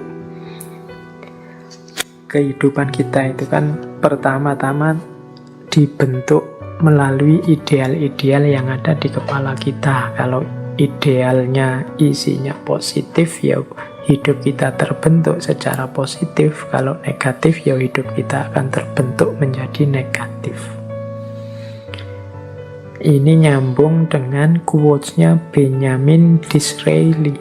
Benjamin Disraeli bilang, masukkanlah gagasan-gagasan besar dalam pikiranmu, karena engkau tidak akan pernah lebih tinggi dari yang engkau pikirkan.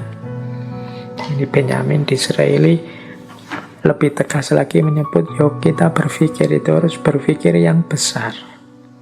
Karena kehidupan kita, diri kita itu tidak pernah melebihi pikiran kita.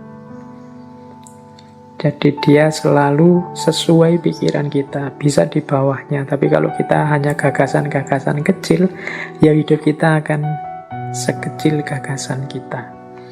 Maka masukkanlah gagasan-gagasan besar, karena engkau tidak akan pernah lebih tinggi dari yang engkau pikirkan.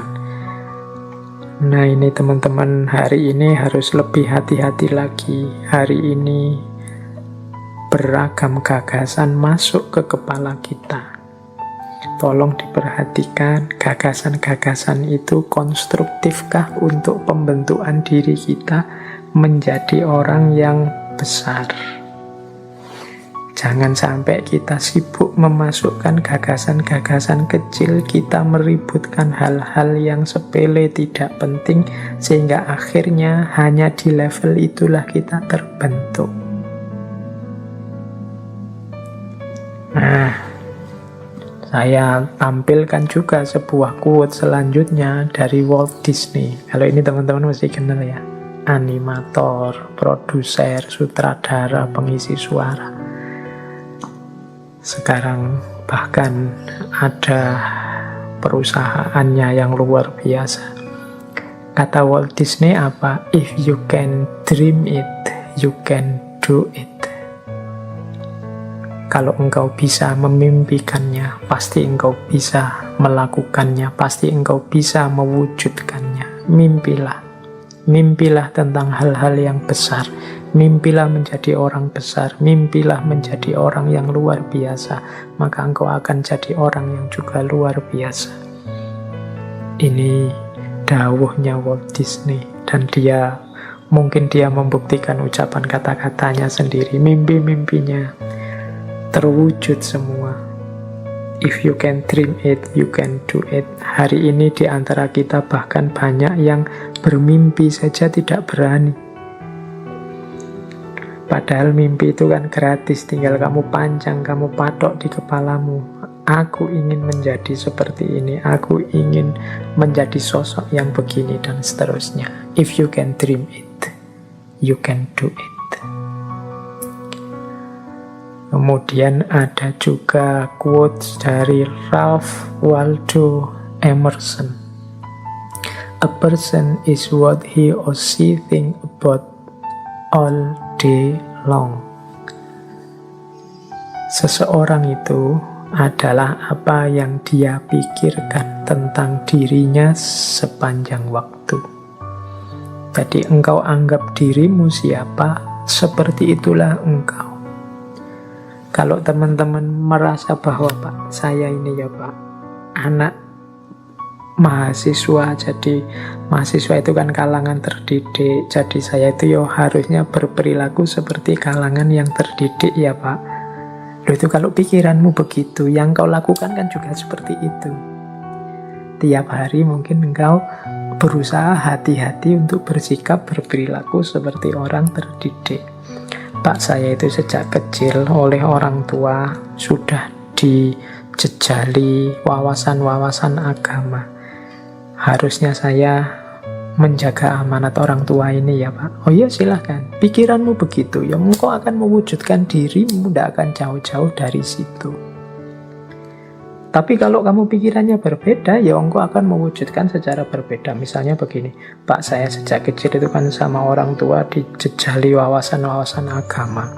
Sekarang kan saya sudah dewasa Pak, berhak berpikir sendiri. Jadi ya saya akan milih sendiri, saya akan hidup sesuai keinginan saya sendiri secara merdeka. Toh saya sekarang orang dewasa.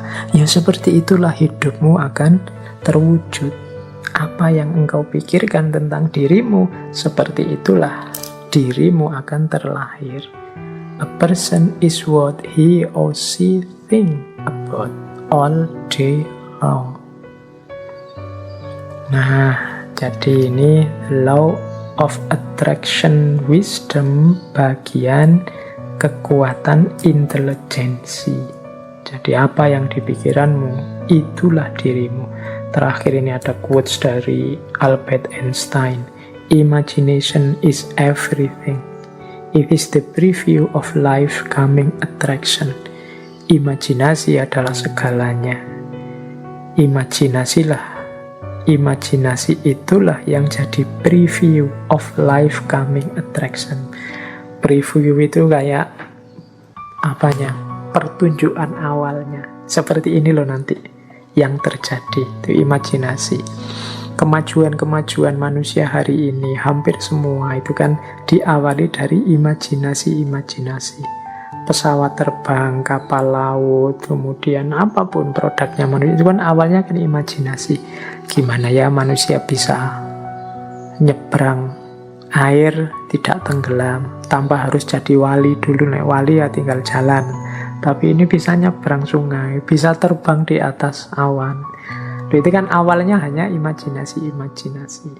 Tapi karena keseriusan dan kedahsyatan potensi manusia, juga fasilitas-fasilitas yang diberikan alam, yang semula imajinasi akhirnya mewujud dalam realita.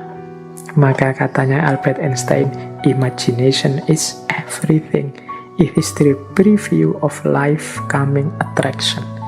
Jadi imajinasi yang muncul di kepala kita, mungkin di kepala para ilmuwan, orang-orang pintar, itu adalah preview dari apa yang nanti akan benar-benar ada. Preview itu kayak trailernya film itu. Jadi ya nanti tidak jauh-jauh dari situlah isinya. Nah itu imajinasi.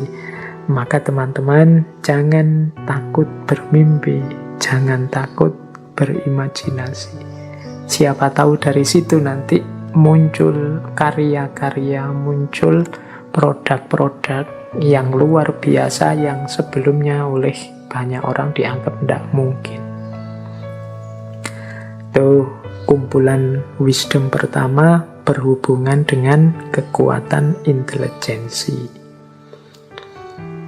Sekarang kumpulan wisdom kedua sehubungan dengan law of attraction yang berhubungan dengan perubahan. Ini saya ambil beberapa quotes dari tokoh-tokoh yang mungkin teman-teman akrab kenal. Ini untuk menegaskan yang saya jelaskan tadi di depan sehubungan dengan the law of attraction. Misalnya yang pertama saya ambil dari Rowling. Ini J.K. Rowling, teman-teman mesti hafal ya, ini yang nulis Harry Potter. Beliau ini punya satu quotes yang menurut saya nyambung dengan the law of attraction. Kata Rowling, kita tidak memerlukan magic, kita tidak memerlukan sihir untuk mengubah dunia kita. Kita sudah punya semua kekuatan yang kita butuhkan dalam diri kita. Jadi kita ingin dunia ini wajahnya seperti apa, kuncinya ada di kita. Kita ingin seperti apa saja, kita punya kekuatan, kita punya potensi untuk itu. Kita ingin membangun dunia menjadi sangat indah atau hancur lebur, sama-sama kita punya daya untuk melakukannya. Nggak harus nunggu belajar ilmu sihir kayak Harry Potter itu, nggak harus. Engkau bisa sudah. Engkau memimpikan apapun, engkau bisa, engkau mampu. Nah, yang kedua, untuk mencapai tujuan yang belum pernah dicapai sebelumnya, engkau harus mulai melakukan apa yang belum pernah engkau lakukan sebelumnya. Ini dari Stephen Covey yang menulis buku populer sekali, judulnya The 7 Habits of Highly Effective People. Jadi menurut Stephen Covey, ya kalau engkau ingin mencapai tujuan yang lebih tinggi yang belum pernah dicapai sebelumnya, ya pertama-tama engkau harus melakukan apa yang belum pernah engkau lakukan sebelumnya. Kalau engkau hanya melakukan yang rutin-rutin saja seperti yang selama ini engkau jalankan, ya hasilnya juga seperti yang selama ini engkau rasakan. Ya wis mudahnya, kalau selama ini engkau belajarmu hanya 1 jam dan IP-mu 3 pas, mungkin kalau kamu tambahi belajar 2 jam, IP-mu di atas 3. Itu gampang-gampangan ini ngono. Jadi yo, kalau ingin hasil yang lebih baik, usahanya juga harus berbeda dari sebelumnya. Kemudian ada quote juga dari Rhonda Byrne. Menurut Rhonda Byrne, setiap kesempatan untuk mengubah hidupmu, setiap detik adalah kesempatan untuk mengubah hidupmu, karena di setiap kesempatan engkau dapat mengubah caramu merasakan. Rhonda Byrne ini yang tadi saya sebut ya, beliau yang menulis buku The Secret yang populer sekali, termasuk acara televisi. Jadi setiap detik itu kita bisa berubah. Jangan menunggu besok. Kita ini kan ingin hidup ini, kalau bahasanya hadis itu yaumuhu khairun min amsihi. Hari ini lebih baik dari kemarin dan hari esok lebih baik dari hari ini. Berubah terus menerus. Jadi kita harus semakin baik. Bahkan katanya Rhonda Byrne, tidak hanya harian, setiap detik engkau bisa mengubah hidup kita. Misalnya kalian mengalami peristiwa apa hari ini? Mengalami peristiwa diputus oleh pacarmu.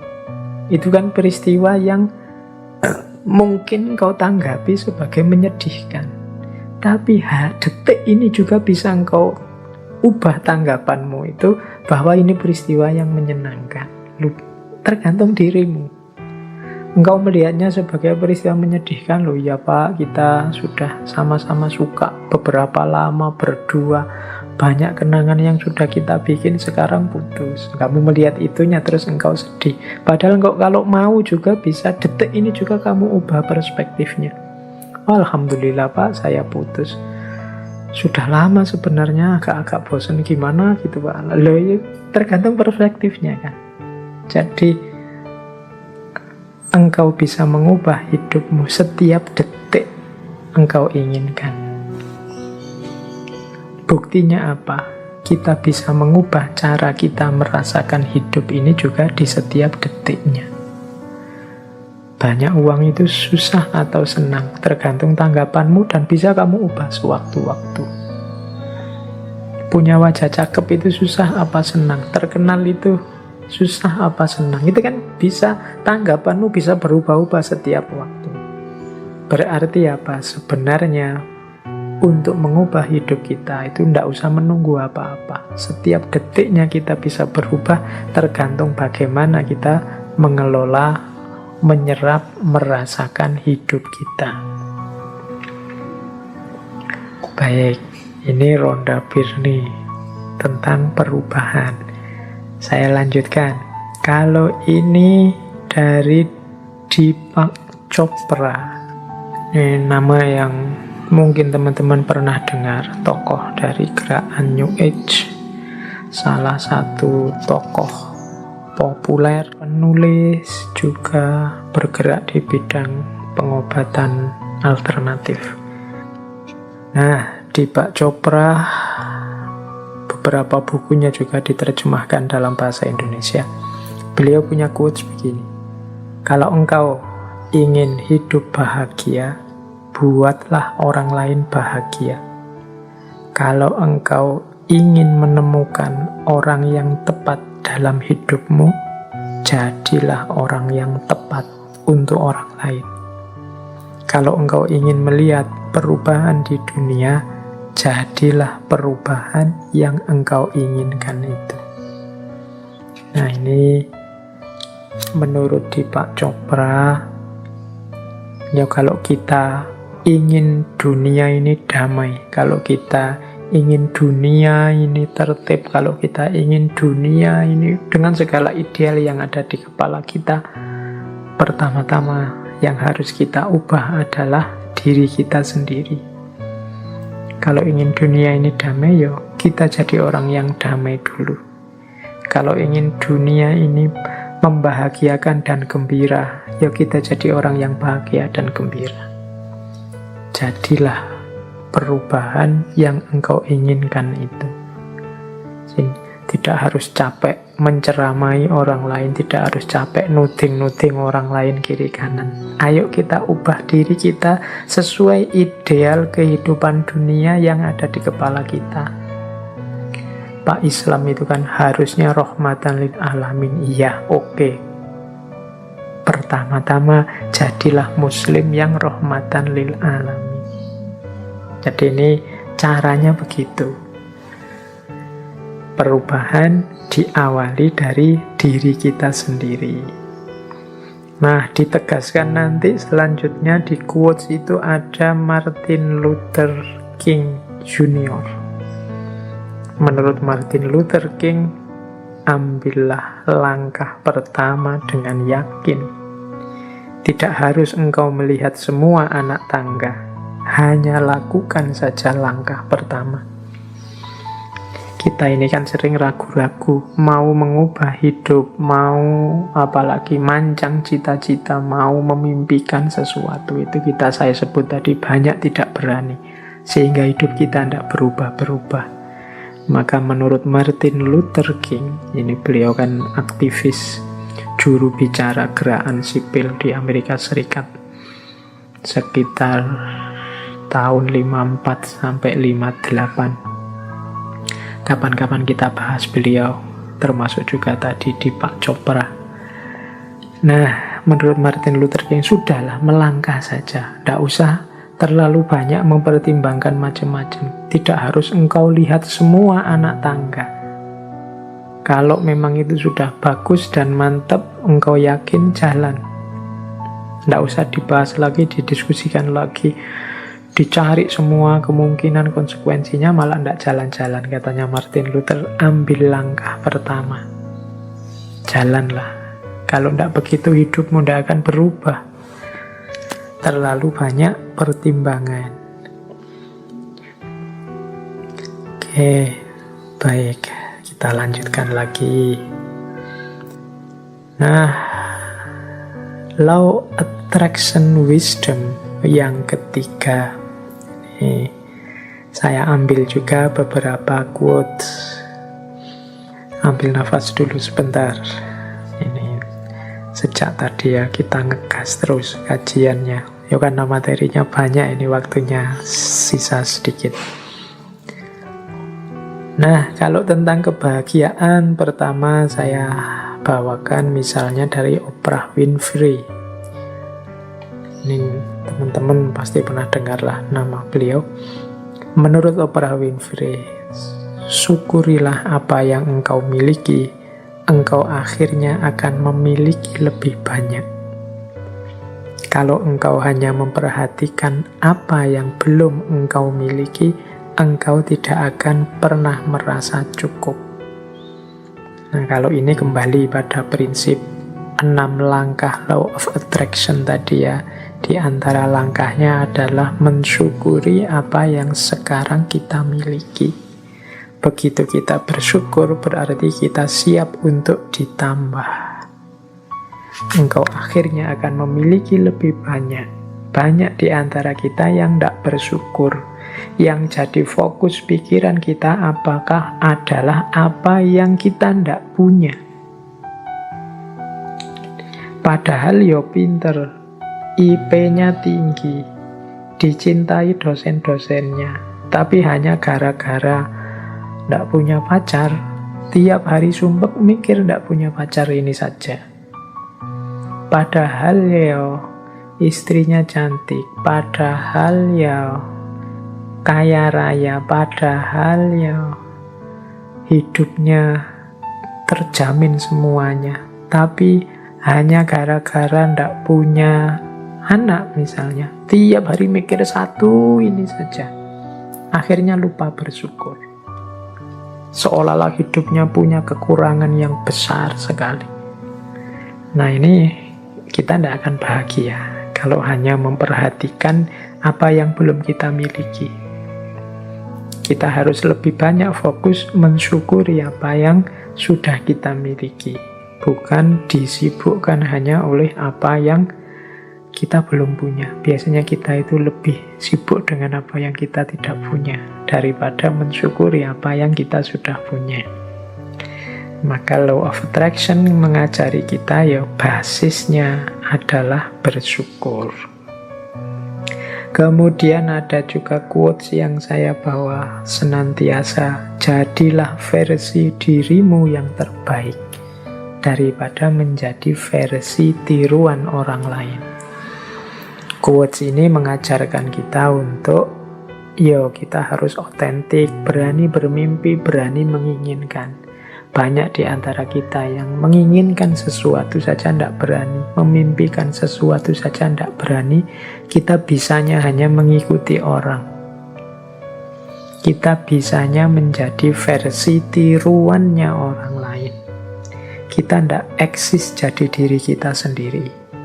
Kita punya kiblat yang kiblat itu menjadi tiruan diri kita. Jadi kita selalu, saya ingin menjadi seperti ini, menjadi seperti itu. Kita tidak mendeklarasi untuk jadi diri kita sendiri, tapi versi yang terbaik, versi yang optimal, versi yang maksimal. Bekalnya tetap ilmu, bekalnya tetap muhasabah, merenungi diri aku, ini versi terbaikku seperti apa, kelemahan kelebihanku apa, aku ini cocoknya melakukan apa, passionku apa, dan lain sebagainya. Jadi di situ nanti kita bisa jadi versi terbaik dari diri kita sendiri. Saya bawa juga quotes dari Helen Keller. Ini mirip dengan Oprah Winfrey tadi. Kalau Keller ini penulis aktivis Amerika. Salah satu pintu kebahagiaan tertutup, maka pintu yang lain terbuka. Namun seringkali kita terlalu lama memperhatikan pintu yang tertutup sehingga tidak melihat pintu lain yang terbuka. Kita ini cenderung melihat kesulitan saja. Kita ini cenderung melihat kesusahan saja. Dari 90% anugerahnya Allah, kita lebih fokus pada 10% kehidupan kesulitan kita. Sehingga tadi, kita lupa bersyukur. Bahkan kalau katanya Helen Keller ini, kita lupa ada pintu kebahagiaan lain yang terbuka. Kita cueki. Kita disuruh untuk banyak di dalam rumah karena pandemi ini. Itu kita galau tiap hari mikir bagaimana kalau saya tidak keluar-keluar rumah padahal kebutuhan di luar rumah banyak. Kita lupa ada pintu lain yang terbuka bahwa alhamdulillah banyak di rumah, banyak kesempatan untuk meningkatkan potensi diri, banyak kesempatan untuk merenung, untuk muhasabah. Nah, itu contohnya. Tapi kita lupa dengan anugerah kesempatan ini karena kita melihat ada kesempatan sebelumnya yang tertutup. Kesempatan kita untuk jalan-jalan keluar memang tertutup, tapi kesempatan untuk introspeksi, nambah ilmu, terbuka lebar-lebar sekarang. Cuma kita hanya fokus galau sedih, merenungi kesempatan jalan-jalan yang tertutup ini, sehingga ketika pintu lain untuk belajar, untuk muhasabah, untuk meningkatkan kualitas diri yang terbuka ini tidak kita manfaatkan. Akhirnya pandemi berakhir, terus kita tolah-toleh, tidak ada hasilnya apa-apa, aku di rumah berbulan-bulan hampir 1 tahun ini. Nah, itu karena kita fokus pada kesulitan, lupa pada keberlimpahan hidup, lupa pada pintu-pintu lain yang terbuka. Biasanya aku sibuk bekerja, waktu untuk keluarga sedikit. Sekarang disuruh di rumah, waktu untuk keluarga harusnya banyak, tapi tidak termanfaatkan dengan baik karena aku repot kerja di rumah, repot menggelisahi, tidak bisa kerja keluar rumah. Akhirnya anugerah yang terbuka itu tidak termanfaatkan. Jadi saat satu pintu kebahagiaan tertutup, pintu yang lain terbuka. Namun seringkali kita terlalu lama memperhatikan pintu yang tertutup sehingga kita tidak melihat pintu lain yang terbuka. Nah, terus ada paket Law of Attraction Wisdom yang lain yang saya bawa untuk menutup sesi kita malam hari ini, yaitu wisdom tentang positive thinking dan negative thinking. Yang positive thinking saya ambil misalnya dari Gandhi. Ini pernah saya sampaikan di beberapa sesi. Tetaplah berpikir positif, sebab pikiranmu akan membuahkan kata-kata. Tetaplah berkata yang positif, sebab kata-katamu akan membuahkan perilaku. Tetaplah berperilaku positif, sebab perilakumu akan menjadi kebiasaan. Tetaplah dengan kebiasaan positif, karena kebiasaanmu akan menjadi nilai-nilai. Tetaplah dengan nilai-nilai yang positif, karena nilai-nilaimu akan menjadi takdirmu. Jadi sejak pikiran, perkataan, perbuatan, kebiasaan, dan nilai hidup kita harus positif. Karena disitulah nanti akhirnya takdir hidup kita. Pak, hidup kita kok sulit, Pak, hidup kita kok gelisah terus, Pak. Itu mungkin buah pikiranmu sendiri, buah perbuatanmu sendiri, buah kebiasaanmu sendiri. Sejak pikiran engkau sudah negatif, maka kebiasaanmu juga negatif, perilakumu negatif, akhirnya kenyataan hidup atau takdir yang engkau jalani juga negatif. Ya bahasa saya tadi, fama ya'mal miskola dzarratin khairan yarah wa ma ya'mal miskola dzarratin syarran yarah. Nah, terus itu yang positive thinking. Kalau yang negative thinking, saya ambil, ini menarik, saya ambil dari tokoh populer dari dunia olahraga, Muhammad Ali. Muhammad Ali punya quote bagus untuk kita tidak berpikir negatif. Jadi Muhammad Ali punya kata mutiara tentang berpikir negatif dalam hal ketidakmungkinan. Maksudnya kita itu kan sering kalau mau melakukan sesuatu, mau bermimpi yang besar-besar, kita patahkan mimpi kita sendiri dengan tidak mungkin. Nah, menurut Muhammad Ali, tidak mungkin adalah kata-kata besar yang digunakan orang kecil. yang menganggap lebih mudah hidup di dunia sebagaimana adanya daripada menggali kekuatan yang mereka miliki untuk mengubahnya.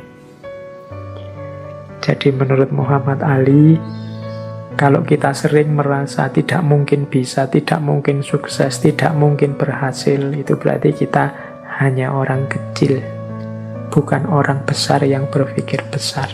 Kita orang yang hidup bisanya hanya mengalir saja, mengikuti situasi apa adanya, tidak menggali kekuatan kita untuk mengubah, memperjuangkan hidup agar jadi lebih baik.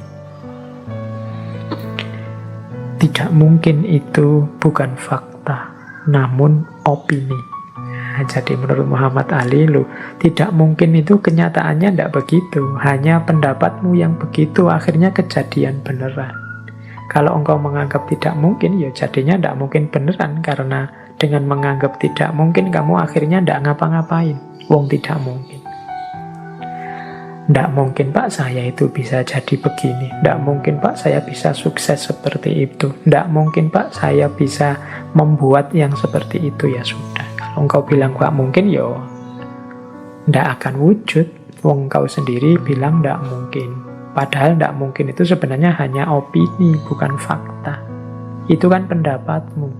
Tapi ya karena pendapatmu begitu, yang semula bukan fakta nanti akan melahirkan fakta yang begitu. Diawali dari pendapatmu sendiri. Tidak mungkin itu hanya potensi. Tidak mungkin itu temporer. Tidak mungkin itu omong kosong. Itu kelanjutan dari quote-nya Muhammad Ali. Tidak mungkin itu ya memang potensi. Kalau engkau serius berusaha, ya ketidakmungkinan akan berubah jadi kemungkinan.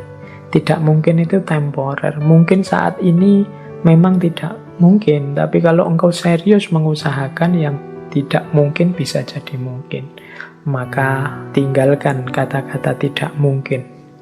Tidak mungkin itu omong kosong belaka. Ini contoh dari negative thinking. Jadi orang yang berpikir negatif itu kan sering antara lain untuk hal-hal yang besar dan penting dia jawabnya tidak mungkin. Baik, itu paket wisdom yang kelima tentang negative thinking. Oke teman-teman, ini waktunya sudah mau habis. Terakhir, ya kalau saya sambungkan dengan kajian Islam, karena kita ini judulnya ngaji ya, mungkin yang ingin explore lebih jauh relevansinya dengan argumen-argumen keislaman, bisa disambungkan the law of attraction ini dengan wawasan-wawasan tentang doa.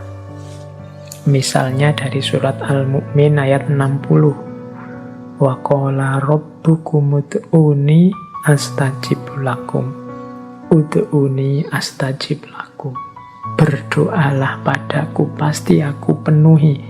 Tadi ya di proses law of attraction tadi kan awalnya mintalah, inginkanlah.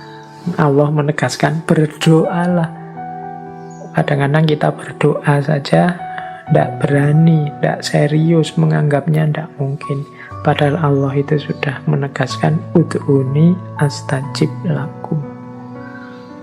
Kemudian juga innallaha la yughayyiru ma biqaumin hatta yughayyiru ma bi anfusihim. Ya kalau kita tidak menginginkan perubahan, tidak mengupayakan perubahan, tidak akan ada perubahan. Ayat ini menegaskan kuncinya sebenarnya di kita. Sama seperti the law of attraction tadi, kuncinya ada di manusianya. Al-Quran surat Ar-Ra'd ayat 11. Silahkan digali, mungkin ada relevansinya dengan yang saya jelaskan di depan. Kalau hadis, mungkin hadis riwayatnya Muslim. Silahkan dicari, di Riyadhus Shalihin juga ada hadis ini. Dari Abu Hurairah, Rasulullah bersabda, ini hadis qudsi, yaqulullahu ta'ala Ana inda dhonni abdi bi wa ana ma'ahu idza dzakaroni. Aku sesuai persangkaan hambaku padaku, dan aku bersamanya selama ia mengingat aku. Jadi ini sering juga dikutip ana inda dhonni abdi. Pikiran kita itulah yang nanti akan mewujud sesuai persangkaan kita.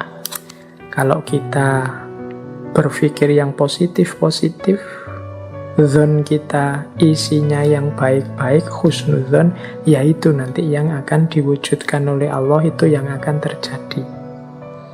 Tapi kalau isinya yang jelek-jelek, prasangka-prasangka kita negatif, yaitu juga yang nanti akan mewujud.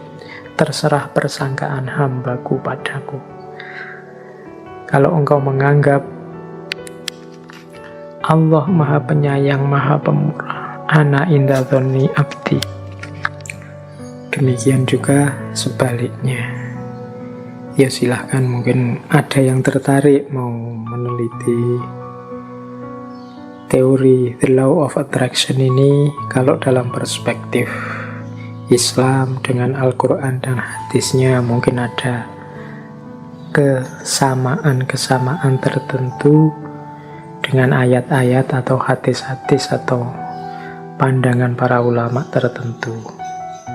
Yo, mungkin ada yang, Pak, kalau begitu apa ndak cocokologi? Kan sekarang banyak kritik-kritik kalau ada orang mengeluarkan gagasan terus disebut cocokologi, mencocok-cocokkan saja. Yo, perlu diketahui dalam ranah esoteris, dalam ranah yang lebih spiritual, kebenaran-kebenaran itu bertaut. Jadi ketemu. Isinya memang mirip dan bahkan sama. Dalam Islam ada cinta, dalam Kristen ada cinta, dalam Buddha ada cinta, dalam Hindu ada cinta, dalam khazanah peradaban-peradaban kuno ada cinta. Ini tidak bisa kemudian disebut, kalau saya membicarakan cinta kemudian menyambungkan antara tradisi Islam dengan tradisi yang lain, disebut cocokologi, karena memang kebenaran-kebenarannya bertaut, nyambung. Ya, nanti teman-teman bisa memperbandingkan, kan kajian kita ini sudah 200-an lebih. Nah, itu di situ ada kesamaan-kesamaan, khususnya ketika mulai masuk ke ranah rohaniyah, ke ranah spiritual.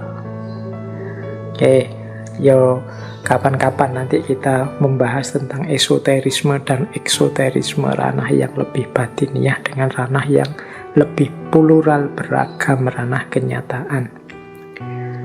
Baik, saya kira itu teman-teman pancingan-pancingan untuk kajian kita malam hari ini. Yang tertarik lebih dalam hari ini banyak buku-buku yang konotasinya tentang The Law of Attraction. Silahkan digali, diperdalam lebih jauh bagi yang tertarik. Mungkin bila perlu digali sampai ke akar-akar ajarannya. Malam hari ini kan saya hanya nyinggung-nyinggung tampilan-tampilan teoritis permukaannya saja. Kita belum masuk sampai ke akar-akar ajarannya yang tadi saya sebut, dimulai